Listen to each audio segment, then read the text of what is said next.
Hello everyone, welcome to रूटैप। आज का लेक्चर हमारा बहुत ज़्यादा इंपॉर्टेंट होने वाला है क्योंकि हम अकाउंटिंग प्रिंसिपल्स को रिवाइज करने वाले हैं विद इन 20 और 25 मिनट्स। ठीक है, तो हम रैपिड रिवीजन करने वाले हैं अकाउंटिंग प्रिंसिपल्स का इस लेक्चर में, और इससे बहुत सारे क्वेश्चंस PYQs में बने हुए हैं। पिछले साल के अगर आप पेपर उठा के देखेंगे तो आपको अकाउंटिंग प्रिंसिपल्स के बहुत सारे क्वेश्चंस दिखेंगे। तो PYQs के लिए आपको कहीं जाना नहीं है, उसको एनालाइज करना है अच्छे से। ये ई बुक है जिसका फर्स्ट पेज मैं आपको दिखा रहा हूँ, ये डिस्क्रिप्शन में लिंक है, आपको फ्रीली अवेलेबल है। सारे के सारे PYQs डाउनलोड कर लीजिए और उसे अच्छे से एनालाइज करके सारे के सारे क्वेश्चन सॉल्व करने हैं। ठीक है, तो शुरू करते हैं आज का लेक्चर। तो अकाउंटिंग प्रिंसिपल पहले होते क्या हैं, हम इसको समझने की कोशिश करते हैं, और ये क्यों यूज़ होते हैं इसको भी समझने की कोशिश करते हैं। मान लेते हैं दो इंडिविजुअल हैं, इनको सेम डेटा प्रोवाइड किया गया और कहा गया कि फाइनेंशियल स्टेटमेंट प्रिपेयर करना है उस रिकॉर्ड से या फिर उस डेटा से फाइनेंशियल स्टेटमेंट्स इन दोनों को प्रिपेयर करने हैं। अब ऐसा भी हो सकता है कि दोनों लोग सेम डेटा को यूज़ करके अलग अलग फाइनेंशियल स्टेटमेंट प्रिपेयर कर दें। अरे सर, ऐसा कैसे हो सकता है? ऐसा हो इसलिए सकता है क्योंकि कोई गाइडलाइंस नहीं है कि किस तरह से प्रिपेयर करना है, डेटा को किस तरह से यूज़ करना है। कोई गाइडिंग प्रिंसिपल नहीं है, कोई रूल्स नहीं है, कोई रेगुलेशन नहीं है। तो ये अपनी इंटरप्रिटेशन कर सकता है डेटा की, और ये अकाउंटेंट अपनी तरह से इंटरप्रेट कर सकता है डेटा को और फॉर्म कर सकता है ना। तो इसके वजह से क्या होता है कि दोनों के जो फाइनेंशियल स्टेटमेंट्स हैं वो यूनिफॉर्म ना हो और क्या पता कंपेरेबल ना हो, है ना। तो इसीलिए अकाउंटिंग प्रिंसिपल का यूज़ होता है, क्योंकि अकाउंटिंग प्रिंसिपल वो रूल्स और गाइडलाइंस हैं जिन्हें हर अकाउंटेंट को, हर ऑर्गेनाइजेशन को फॉलो करना है, जिससे यूनिफॉर्मिटी हो सके अकाउंटिंग रिकॉर्ड्स में या फाइनेंशियल स्टेटमेंट्स में, यूनिफॉर्मिटी आ सके और उनको कंपेयर किया जा सके। इसलिए अकाउंटिंग प्रिंसिपल को यूज़ करते हैं। ठीक है, अकाउंटिंग प्रिंसिपल के बहुत सारे नाम हैं, कॉन्सेप्ट्स भी कहते हैं इनको, कन्वेंशंस भी कहते हैं और पॉस्टुलेट्स भी कहते हैं। बात एक ही है। ठीक है, तो सारे के सारे जो इंपॉर्टेंट अकाउंटिंग प्रिंसिपल्स और कॉन्सेप्ट हैं हम आज डिस्कस करने वाले हैं। शुरुआत करते हैं एंटिटी कॉन्सेप्ट से। ठीक है तो एंटिटी कॉन्सेप्ट क्या कहता है कि जो ओनर्स होते हैं बिजनेस के और जो बिजनेस है, दोनों ही अलग एंटिटी हैं, दोनों ही सेपरेट एंटिटी हैं बिजनेस के पॉइंट ऑफ व्यू से या लॉ के पॉइंट ऑफ व्यू से। ऐसा मैं क्यों कह रहा हूँ और इसको एग्जांपल से समझने की कोशिश करते हैं। ठीक है, मान लेते हैं कि जो बिजनेस है उसमें ओनर ने 7 लाख रुपीस इन्वेस्ट किए। ठीक है जी, 7 लाख रुपए इन्वेस्ट करने के बाद अब ओनर ने ही कंपनी में इन्वेस्ट किए हैं, पर पता है कंपनी क्या करती है, इस 7 लाख रुपए को लाइबिलिटी कंसिडर करती है। लाइबिलिटी क्या होता है कि जिसे ऑब्लिगेशन होती है, लाइबिलिटी जो वापस करना होता है। तो जो कंपनी है उसके लिए ये 7 लाख रुपए क्या है, लाइबिलिटी है, जबकि ये ओनर नहीं लगाया अपनी कंपनी में। इससे क्या पता चलता है कि बिजनेस और ओनर दोनों सेपरेट एंटिटी हैं। बिजनेस अपने आप को ओनर से अलग मान रही है ना। तो बिजनेस रिकॉर्ड में जो ओनर ने रुपए लगाया है वो भी क्या हो गई, इसके लिए एक लाइबिलिटी हो गई है। इससे पता चलता है कि दोनों सेपरेट एंटिटी हैं, दोनों सेपरेट आइडेंटिटी हैं। ठीक है, और जब भी हम अकाउंट्स की रिकॉर्डिंग करेंगे ना, जब भी अकाउंट्स प्रिपेयर करेंगे ना, तो हम किसका पॉइंट ऑफ व्यू लेंगे, बिजनेस का पॉइंट ऑफ व्यू लेंगे, ओनर का पॉइंट ऑफ व्यू नहीं लेंगे। जब भी हमको ट्रांजैक्शंस रिकॉर्ड करने होंगे तो हम बिजनेस के प्रोस्पेक्टिव से रिकॉर्डिंग करते हैं। यही सब अकाउंटिंग कॉन्सेप्ट, एंटिटी कॉन्सेप्ट बताता है। ठीक है, तो हमें ब्रीफ में समझना था कि एंटिटी कॉन्सेप्ट क्या होता है। ये दिखाता है कि आइडेंटिटी ओनर्स की और बिजनेस की सेपरेट है, एक नहीं है, और रिकॉर्डिंग हम करते हैं किसके प्रोस्पेक्टिव से, बिजनेस के प्रोस्पेक्टिव से। ठीक है सर, आगे बताएं। मनी मेजरमेंट कॉन्सेप्ट पढ़ते हैं अब हम। मनी मेजरमेंट कॉन्सेप्ट के दो ब्रॉड एस्पेक्ट हैं। पहला एस्पेक्ट ये कहता है कि कोई भी ट्रांजैक्शन या हैपनिंग अगर ऑर्गेनाइजेशन में हो रही है जिसको मनी टर्म्स में अगर हम मेजर कर सकते हैं तो ही उसको रिकॉर्ड करेंगे रिकॉर्ड्स में अपने। किसी भी हैपनिंग या ट्रांजैक्शन को अगर मनी टर्म्स में हम मेजर कर सकते हैं तो ही उसकी एंट्री हम अकाउंटिंग में करते हैं। ये बताता है मनी मेजरमेंट कॉन्सेप्ट का पहला एस्पेक्ट। एग्जांपल दे देते हैं, और अगर किसी इवेंट को हम मॉनेटरी टर्म्स में रिप्रेजेंट नहीं कर सकते या मेजर नहीं कर सकते तो उसकी रिकॉर्डिंग हम नहीं करते हैं। एग्जांपल के लिए, अगर हम अपॉइंटमेंट करते हैं मैनेजर का, तो ये बहुत इंपॉर्टेंट इवेंट है, लेकिन इसकी रिकॉर्डिंग हम मॉनेटरी टर्म्स में नहीं कर सकते। इसको हम मेजर तो कर नहीं सकते मॉनेटरी टर्म्स में, है ना, तो इसकी रिकॉर्डिंग हम अपने अकाउंट्स बुक में नहीं करते हैं। और अगर हमने रेंट पे किया तो ये मॉनेटरी टर्म्स में मेजर किया जा सकता है कि हम कितना रेंट पे करने वाले हैं, तो इसको हम रिकॉर्ड कर लेंगे। ठीक है, अब अगर दूसरे एस्पेक्ट की बात करें, इसी मनी मेजरमेंट का दूसरा एस्पेक्ट क्या कहता है कि जो भी ट्रांजैक्शंस रिकॉर्ड होंगे ना, उसको फिजिकल यूनिट में रिकॉर्ड नहीं करने हैं, उसको क्या करना है, मॉनेटरी यूनिट्स में ही रिकॉर्ड करना है। सर इसका क्या मतलब है मॉनेटरी यूनिट्स में? इसका मतलब यह है कि अगर आपकी कंपनी है A और आपकी दोस्त की कंपनी है B, आपने पर्सनल कंप्यूटर खरीदे, आप और मैं एक ही कंपनी में है, ठीक है, तो हमने जो है पर्सनल कंप्यूटर खरीदे, कंपनी A ने पर्सनल कंप्यूटर खरीदे 30, और जो आपका फ्रेंड है, ठीक है, मान लेते हैं आपकी फ्रेंड का नाम नेहा है, तो नेहा की कंपनी ने भी क्या खरीदा 30% कंप्यूटर खरीदे, ठीक है जी। अब क्या हुआ, जब ए ने पर्सनल कंप्यूटर्स खरीदे, इसने अपने अकाउंटिंग रिकॉर्ड में, मतलब हमारी कंपनी ने अपने अकाउंटिंग रिकॉर्ड में क्या लिख दिया, 30 पीसी लिख दिए, एंट्री कर दी, अमाउंट नहीं लिखा, सिर्फ एज अ 30% कंप्यूटर डाल दिए। नेहा जी की जो कंपनी है, इन्होंने भी क्या कर दिया, 30% कंप्यूटर लिख दिए अमाउंट के बिना, ऐसे ही फिजिकल यूनिट में रिकॉर्ड कर दिया 30% कंप्यूटर। अब जो हमने पर्सनल कंप्यूटर खरीदे हैं, ये था एक कंप्यूटर 1.5 लाख रुपए का, 1.5 लाख का। जो नेहा जी ने खरीदा था, इन्हें असेंबल करा के 50,000 का लिया था। अब जो हमारे फाइनेंशियल स्टेटमेंट और नेहा जी के फाइनेंशियल स्टेटमेंट को पढ़ेगा यूज़र, उसको क्या लगेगा कि 30% कंप्यूटर आपके पास भी है, मतलब हमारे पास भी है, और 30% कंप्यूटर नेहा जी के पास भी है। तो उसको कैसे पता चलेगा कि किसकी वर्थ ज़्यादा है, किसके असेट ज़्यादा हैं? यही कारण है, यही रीज़न है कि हम जो भी रिकॉर्डिंग करते हैं सिर्फ मॉनेटरी यूनिट में करते हैं, फिजिकल यूनिट में नहीं करते हैं, ठीक है, क्योंकि यूज़र्स को इंटरप्रेट करना है डेटा को प्रॉपरली, ठीक है। तो चाहे कोई भी असेट होगा, उन सभी को हम किस में रिकॉर्ड करते हैं, मॉनेटरी टर्म्स में रिकॉर्ड करेंगे, ठीक है। अब हम आगे पढ़ते हैं पीरियोडिसिटी कॉन्सेप्ट की तरफ। तो पीरियोडिसिटी कॉन्सेप्ट पढ़ने से पहले हम ये समझते हैं कि अकाउंटिंग पीरियड क्या होता है। पीरियड एक स्पैन ऑफ टाइम है, पीरियड क्या है, एक स्पैन ऑफ टाइम है जिसके एंड में फाइनेंशियल स्टेटमेंट्स को प्रिपेयर किया जाता है। तो अकाउंटिंग पीरियड क्या है, स्पैन ऑफ टाइम है, एक गिवन स्पैन ऑफ टाइम है जिसके एंड में हमें प्रिपेयर करना है। अच्छा, अगर अकाउंटिंग पीरियड कॉन्सेप्ट ना होता, अकाउंटिंग पीरियड कॉन्सेप्ट ये कहता है कि हर ऑर्गेनाइजेशन को एक फिक्स्ड स्पैन ऑफ टाइम के बाद ही क्या करने हैं, फाइनेंशियल स्टेटमेंट प्रिपेयर करने हैं। और इसको कौन बैक करता है, इसको बैक करते हैं हमारे लॉज बताते हैं कि इतना अकाउंटिंग पीरियड होना चाहिए।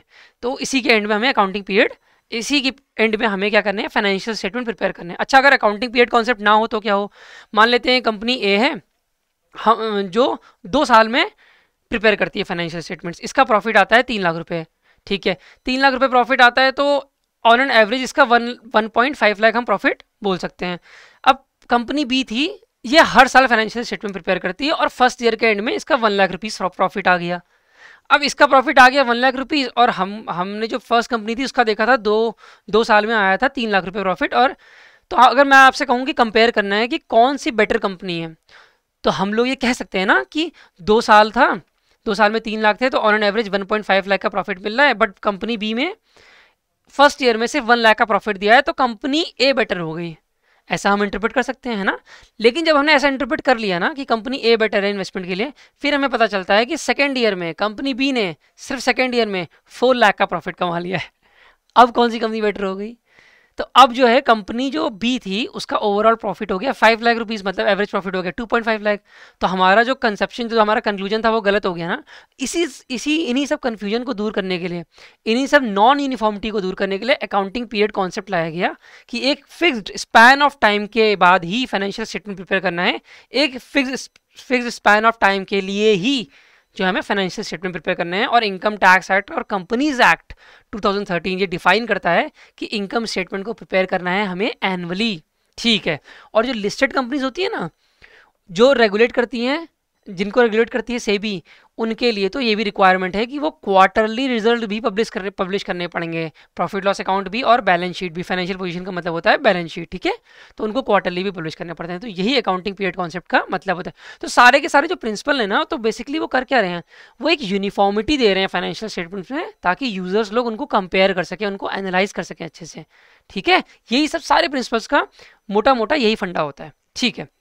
सर आगे पढ़ते हैं, आगे बताएं हमें, ठीक है। रिवेन्यू रिकॉग्निशन कॉन्सेप्ट के बारे में पढ़ते हैं। रिवेन्यू रिकॉग्निशन कॉन्सेप्ट बेसिकली क्या करता है, timing of recognition of revenue बताता है। मतलब रिवेन्यू को अपने रिकॉर्ड्स में हमें कब एंटर करना है, रिवेन्यू को हमें अपने रिकॉर्ड्स में कब एंटर करना है, ये रिवेन्यू रिकॉग्निशन कॉन्सेप्ट सिखाता है हमें। और ये क्या बताता है कि रिवेन्यू तब रिकॉग्नाइज करना है जब हमें रिवेन्यू रियलाइज हो जाए, जब हमें रिवेन्यू रियलाइज हो जाए। सर इसका क्या मतलब है रिवेन्यू रियलाइज होने का मतलब, रिवेन्यू रियलाइज का मतलब ये है जब right to receive payment establish हो जाए, मतलब हमें किसी और से पेमेंट मिलनी है, हम ये अगर श्योर हो जाते हैं तो हम रिवेन्यू को रिकॉग्नाइज कर लेते हैं, भले हमें पेमेंट ना मिली हो तब भी। अगर हमें श्योरिटी मिल गई कि हमें रिवेन्यू रिकॉग्नाइज होने वाला है तो हम रिवेन्यू को रिकॉग्नाइज कर लेंगे। इसको एग्जाम्पल से समझते हैं। गुड्स मैन्युफैक्चर हुए थे जनवरी में, इसको डिलीवर कर दिया गया है कस्टमर को फरवरी में, लेकिन कैश जो रिसीव हुआ है कस्टमर से वो मार्च में हुआ है, तो हम रिवेन्यू रिकॉग्नाइज कब करेंगे अपनी अकाउंट्स बुक में? हम करेंगे फरवरी में, क्योंकि जैसे ही गुड्स हमने डिलीवर कर दिए ना कस्टमर को, अब ये राइट टू स्टैब्लिश पेमेंट यहाँ किक्स इन हो गया है। ठीक है, यहाँ पे क्या हुआ है कि अगर हमने गुड्स जैसे डिलीवर किए, अब हमें पेमेंट मिलनी है, ये हमें श्योर हो चुके हैं, तो हम तुरंत ही रिकॉग्नाइज कर लेंगे रेवेन्यू को अपने अकाउंट्स बुक में, तो हमें कैश का वेट नहीं करना है। ठीक है, ये चीज़ ध्यान रखनी है। अच्छा, अब हम पढ़ते हैं अक्रूवल कॉन्सेप्ट। अक्रूवल कॉन्सेप्ट क्या बोलता है कि रिवेन्यूज़ को तब रिकॉर्ड करते हैं जब रिवेन्यूज़ रियलाइज हो जाते हैं। अरे सर, यही तो आपने पहले भी बताया था, फिर वही चीज़ बता रहे हैं।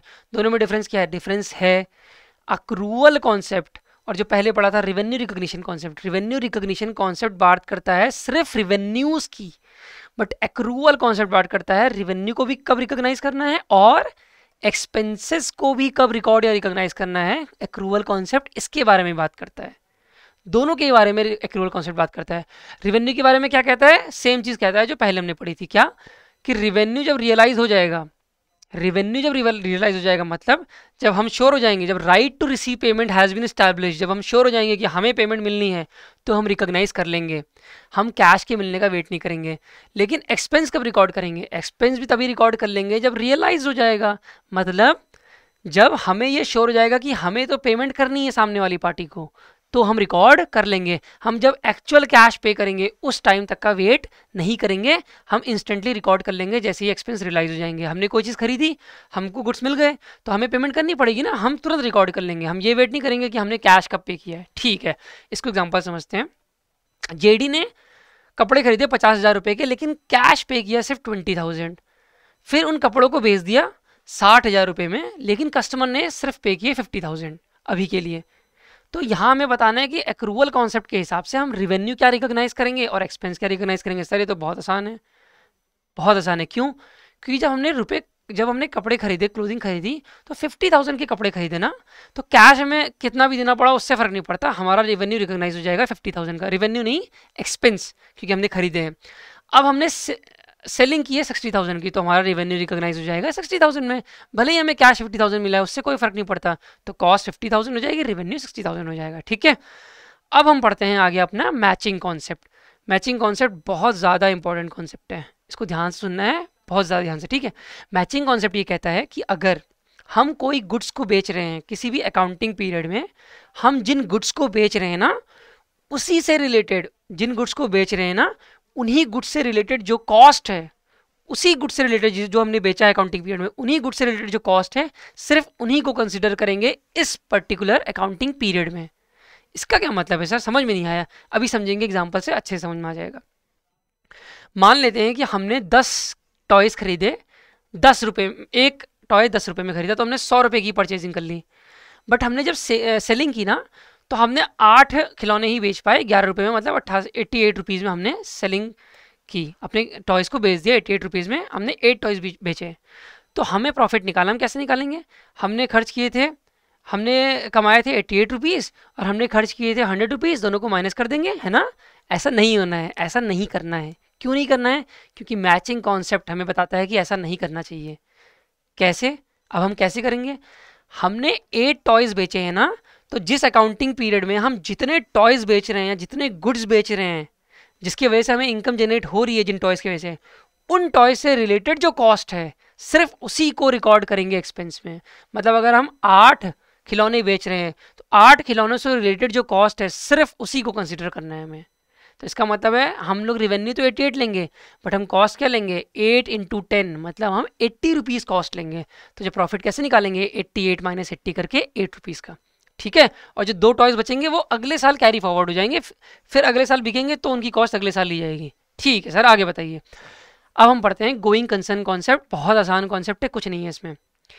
ये कोई भी अकाउंटेंट होता है, वो अगर अकाउंटिंग कर रहा है तो वो ये अज्यूम करता है कि हमारा बिजनेस कंटिन्यू करता रहेगा फ्यूचर में, अपना ऑपरेशन कंटिन्यू करता रहेगा फ्यूचर में, यही मान के वो अकाउंटिंग करता है। इसी को बोलते हैं गोइंग कंसर्न कॉन्सेप्ट।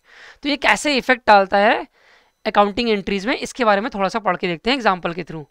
मान लेते हैं हमने खरीदा है कंप्यूटर 50,000 रुपये का, और इस कंप्यूटर को हमें आने वाले 5 साल तक यूज़ करना है।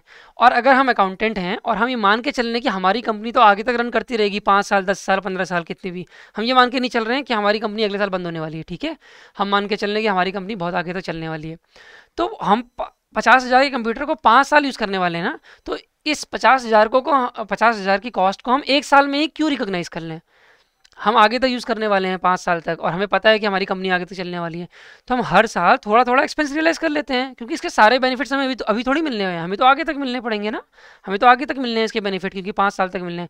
तो हम क्या करेंगे, इस 50,000 को 5 पार्ट्स में डिवाइड कर लेंगे, 5 पार्ट्स के एक्सपेंस में डिवाइड कर लेंगे। हर साल हम 10-10 हज़ार रुपये चार्ज करते रहेंगे अपने प्रॉफिट लॉस स्टेटमेंट में, मतलब हम एक्सपेंस चार्ज कर देंगे 10,000 रुपये का। क्यों किया? क्योंकि हमने गोइंग कंसर्न को अज्यूम किया है कि हमारी कंपनी आगे तक चलती रहेगी, इसलिए। बट अगर हम मान लें कि नहीं चलने वाली है कंपनी, हमारी 1 ही साल में बंद होने वाली है कंपनी, अगर हम अकाउंटेंट हमको ऐसा लगता है, तो हम क्या करेंगे, फिर हम इसको 10,000 क्या रिकॉग्नाइज करेंगे हर साल? नहीं। क्यों? क्योंकि हमें तो पता है कि अगले साल, हमें ऐसा लगता है कि अगले साल तो चलेगी नहीं कंपनी। तो हम क्या कर सकते हैं, फिर इस 50,000 को हमें एक ही साल में एज एन एक्सपेंस मानना पड़ेगा। तो ये डिफरेंस पड़ जाता है नॉट गोइंग कंसर्न में और अज्यूमिंग गोइंग कंसर्न में। तो अकाउंटेंट हमेशा ये मान के चलता है कि हमारी कंपनी कभी लिक्विडेट नहीं होगी, कभी बंद नहीं होगी, चलती रहेगी, तभी अकाउंटिंग करता है, ठीक है। अगला हमारे पास कॉन्सेप्ट आया कॉस्ट कॉन्सेप्ट। इतना हमने पढ़ लिया है, अब हम पढ़ते हैं कॉस्ट कॉन्सेप्ट के बारे में। बहुत ज़्यादा इंपॉर्टेंट और बहुत अच्छा कॉन्सेप्ट है ये, ठीक। अच्छा, मैं क्यों बोल रहा हूँ अभी समझेंगे।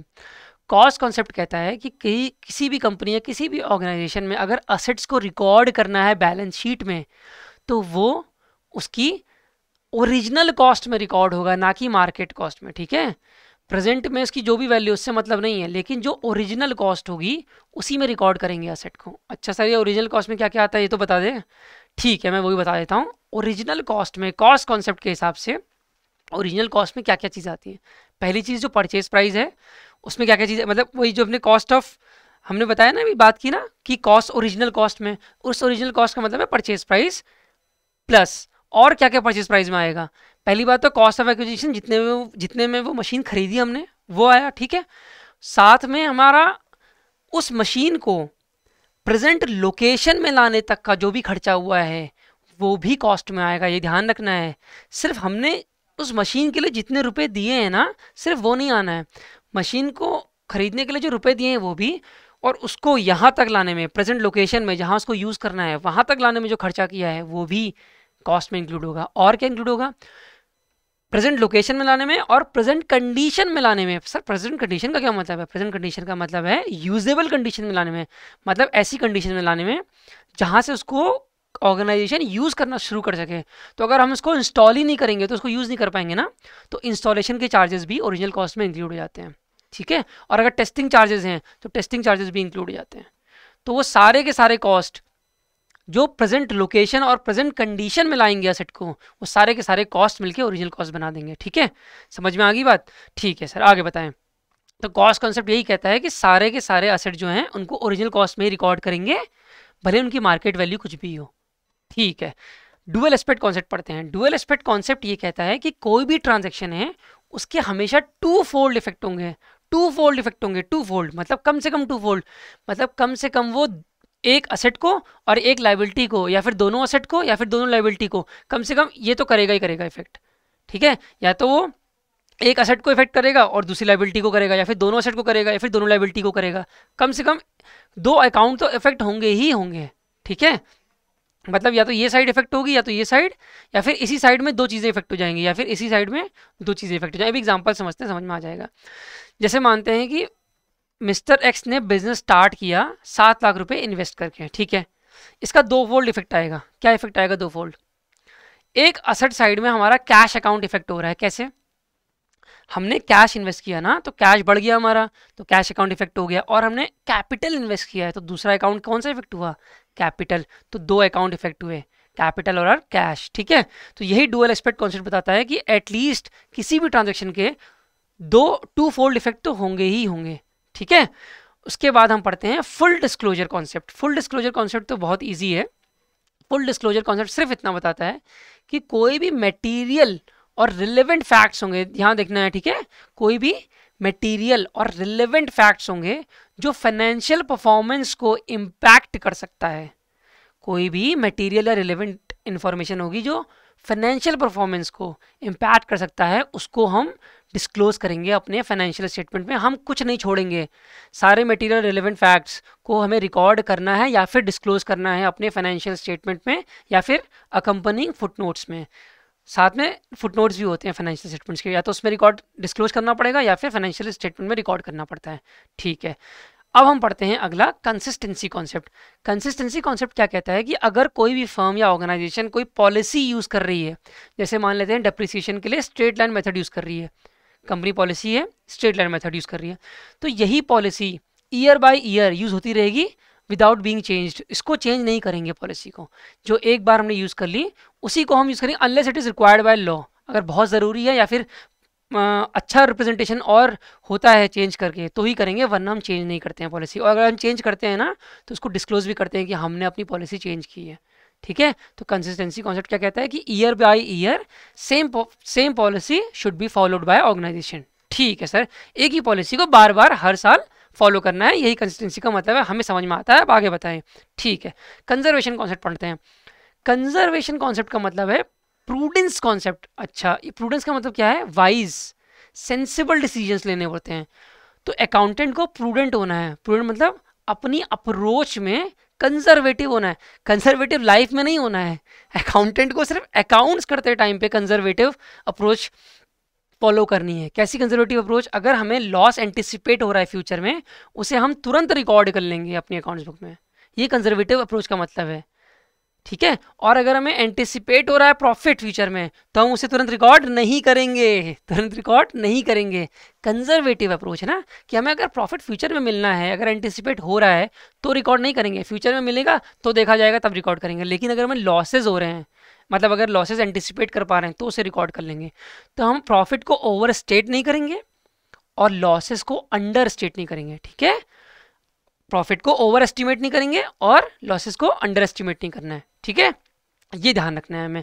लॉसेस हम पूरे सही दिखाने हैं हमको, और अगर एंटिसिपेट हो जा रहे हैं तो बढ़ा के दिखाएंगे हम। और अगर प्रॉफिट अगर एंटिसिपेट कर भी पा रहे हैं तब भी उसे ओवर स्टेटमेंट नहीं करना है। हमें प्रॉफिट नहीं दिखाना है, जो एंटिसिपेटेड प्रॉफिट है ना उसको नहीं दिखाएंगे। ठीक है, यही कंजर्वेटिव अप्रोच बोलती है या कंजर्वेशन का कॉन्सेप्ट बोलता है। ठीक है, अब हम आगे पढ़ते हैं। इतना हमने कर लिया है, अब मटेरियलिटी कॉन्सेप्ट की तरफ बढ़ते हैं। ये भी बहुत आसान है। मटेरियलिटी कॉन्सेप्ट ये बताता है ना कि अकाउंटिंग को सिर्फ क्या करना चाहिए, फोकस करना चाहिए मटेरियल फैक्ट्स में। किस में फोकस करना चाहिए? सिर्फ मटेरियल फैक्ट्स में फोकस करना चाहिए। इमटेरियल फैक्ट को अकाउंटिंग रिकॉर्ड ओमिट कर सकता है, उसकी ज़रूरत नहीं पड़ती उतनी।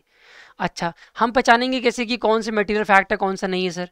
इसका भी तरीका है। मटेरियल फैक्ट वो फैक्ट होते हैं, या हम ऐसे पहचानते हैं मटेरियल फैक्ट को, उसका नेचर और अमाउंट देखकर। कोई भी ट्रांजैक्शन का नेचर कैसा है और उसमें अमाउंट कितना इन्वॉल्व है, उससे हम पता लगाते हैं कि ये मटेरियल इन्फॉर्मेशन है या मटेरियल फैक्ट है कि इमटेरियल है। जैसे अगर बहुत छोटा सा अमाउंट है, 10,000 करोड़ की कंपनी है, 100 रुपये का स्टेशनरी खरीदी, प्रोसीजर फॉलो नहीं किया, तो क्या ये मटेरियल फैक्ट है? नहीं है ना, तो उसको शो नहीं करेंगे। ठीक है, और एग्जांपल ले लेते हैं। अगर हम कैपेसिटी बढ़ा रहे हैं, अगर हम एडिशनल कैपेसिटी क्रिएट कर रहे हैं किसी भी कंपनी या ऑर्गेनाइजेशन में, तो ये मटेरियल फैक्ट है, क्योंकि वो प्रोडक्शन कैपेसिटी बढ़ा रहा है, रेवेन्यू की कैपेसिटी बढ़ा दे रहा है एकदम से ना, तो ये मटेरियल फैक्ट है। लेकिन अगर हम पिकनिक प्लान कर रहे हैं अपने एम्प्लॉयज़ के लिए, तो क्या ये मटेरियल फैक्ट है? नहीं, तो इसको हम रिकॉर्ड नहीं करेंगे। तो ध्यान रखना है, मटेरियलिटी दो चीज़ों पर डिपेंड करती है, nature of transaction and the amount involve as well. ठीक है, अब हम पढ़ने जाते हैं ऑब्जेक्टिविटी कॉन्सेप्ट, जो हमारा लास्ट कॉन्सेप्ट है। हमने बहुत जल्दी जल्दी रिवीजन किया है। ठीक है, सारे के सारे कॉन्सेप्ट सब बहुत इंपॉर्टेंट है, इनको ध्यान समझना है। ऑब्जेक्टिविटी कॉन्सेप्ट क्या होता है? पहले तो हम ऑब्जेक्टिव का मतलब समझते हैं। हम पेपर देने जाते हैं ना, ऑब्जेक्टिव टाइप पेपर और सब्जेक्टिव टाइप पेपर देने भी जाते हैं। RBI UPSC में सब्जेक्टिव पेपर्स भी आते हैं और ऑब्जेक्टिव भी आते हैं ना। तो जब हम ऑब्जेक्टिव पेपर देते हैं तो उसका आंसर एक ही होता है ना, बहुत सारे ऑप्शन होते हैं, कोई भी बच्चा मार्क करेगा, आंसर तो उसका एक ही है।